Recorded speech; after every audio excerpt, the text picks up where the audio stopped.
On case number 15-56881, the people of the state of Michigan versus Mitchelle, Angela, Blair.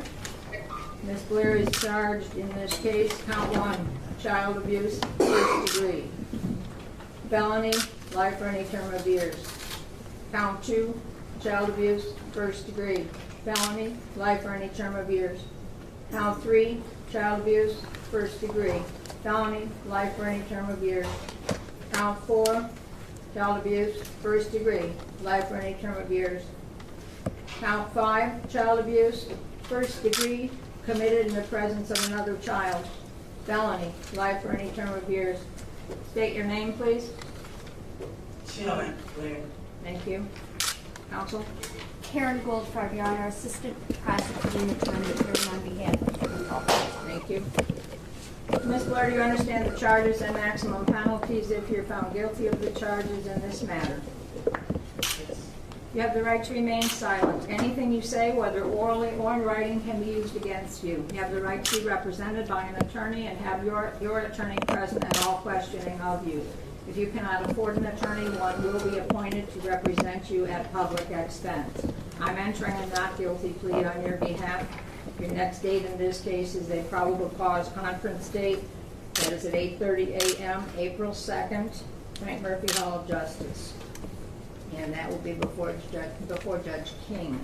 Your next date is for examination, April the 9th, 2015, 9 a.m., Frank Murphy Hall of Justice. Officer, any holds on Ms. Blair? Any holds, Officer, on Ms. Blair? 3 holds on 36 days. Thank you. Yeah.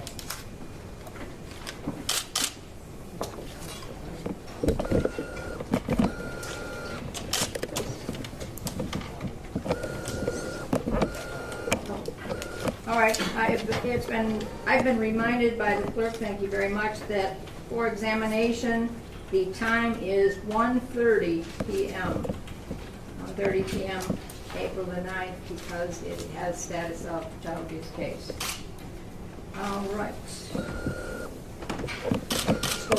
Yes, Your Honor, the people are requesting a very high cash bond. The court can consider factors beyond those factors that are stated, factors that bear on the possibility of fleeing or the danger to the community.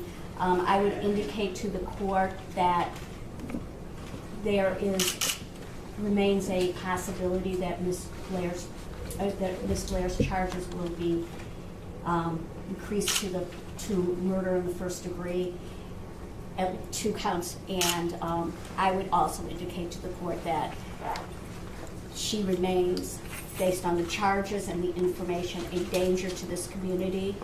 I would ask for a very high cash bond. I would ask the court to order that she have no contact with surviving children, no contact with any of their relatives, and no contact with neighbors at the Martin Luther King homes.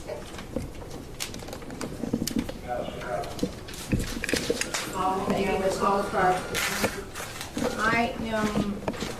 I think the defendant responded in some way. Ma'am, I've advised you to maintain your silence. Please do so. Thank you. You want to be able to talk to an attorney without having said anything in this case. Thank you. Certainly the charges in this matter are so heinous that I am going to place the bond at $1 million, cash or surety. I will grant your request to have no contact with these two, as I understand it, 2 surviving children, and no contact with any relatives, and also no contact with any of the neighbors. She's gone. Thank you. Reason I know. Okay. I was saying, I don't know when you departed, but I was saying that the charges are so heinous that I am ordering, if the bond is going to be $100,000 cash or surety. I thought the court said $1 million. I'm sorry. I said $1 million. I apologize. Thank you. Thank you. I'm sorry, guys. Is it 1 million or $100,000? 1 million. Sorry. I was trying to remember where I was when she apparently disappeared from the camera. $1 million, cash or surety.